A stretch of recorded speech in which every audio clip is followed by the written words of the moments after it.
Yeah, oh, absolutely. If they basically gave all the stuff back, then they could close it.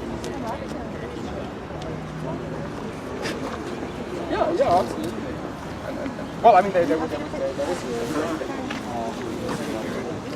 Okay, we're now standing in front of the first museum that was built here in the Museum Island in 1828. As you can see Roman numerals there at the top right, as the first public museum in Berlin. At the time, it was called the New Museum because that's what it was, and then they built the second one eventually, and then the second one was called the New One. This one became the old one today, the old museum. It was designed by Berlin's most famous architect, a man called Karl Friedrich Schinkel. Schinkel was probably the most influential architect of the 19th century here in Berlin, and we'll see more of his buildings as we go along. It's again a good example of neoclassical architecture stuff. Right, so again looks like one element doesn't fit, and that are the eagles at the top. The eagles at the top represent royalty. The eagle was in the Prussian coat of arms. It's very common all over Europe that the countries use the eagle. The Russians and the Austrians each had a two-headed one. This is a one-handed eagle. It's black. The Polish eagle, I believe, is white. But the eagles at the top here in Berlin indicate that you're looking at royal buildings. And you see older buildings with eagles at the top, you know that the king paid for them. It was important to him, at least at first, so that people knew that this was his, I paid for it, I'm glad. The old museum today houses the antiquities collection of the state museums of Berlin, so ancient Roman and Greek art, sculptures. Okay, please turn around. There's a few words I'd like to say about the square here. The square that you're looking at is called the Lustgarten. Lustgarten was later the pleasure garden, basically the private garden of the ruling family, and eventually converted into a public park. And it was a very impressive square, but that has, it's not really the case anymore. And the reason for that has to do with the post-war era in this case. You have the square that used to be quite impressive. I mean, there's the cathedral. I mean, whether this is pretty an automatic of taste, I suppose it's a bit too much. Too overloaded, but that's basically what they liked at the time. There's the old museums here, there's this pink rosé building over there behind the trees.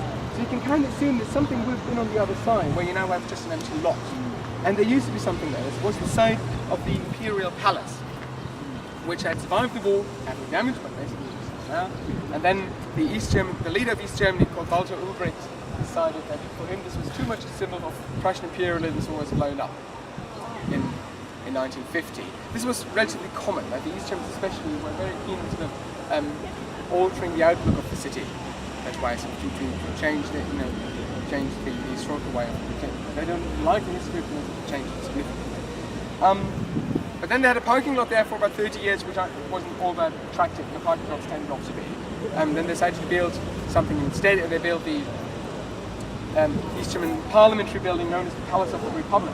There had been a palace for just one man previously, and so they said, okay, now the palace for all the people. The Palace of the Republic was the seat of the East German Parliament, and they also had an entertainment complex in there. The idea being that it's supposed to be open to all the public, but then of course the German, the East German Parliament didn't have much to say, so they could very well allow people in there. They weren't meeting all that often anyway. The Palace of the Republic was the most important place to have parking spaces.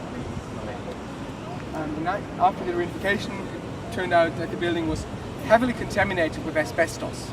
Right, so asbestos substance protects buildings against fire, but if you breathe asbestos dust, you can get cancer. And they had to take all the asbestos out, literally gut the building. And then they had an empty shell standing there and claimed that because the restoration would be too high, so it was torn down. This is highly inappropriate. It was relatively inappropriate. The way that we have in Germany today, how we deal with history, is confrontation. Right? The idea is we have to confront ourselves with our historical heritage. We don't like our history very much, but it happened. And the only way how we can ever hope to overcome history is by confronting ourselves with our heritage. There's a difference. You don't have to feel guilty. You have to feel guilty if you did it. I didn't. I think this is terminology, but it's relatively important. I don't have to feel personal guilt because I didn't do it, but I have to accept historical responsibility.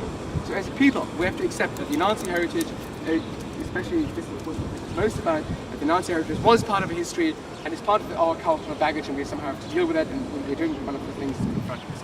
But this, of course, also applies to the rest of history, and that normally would also apply to East German history.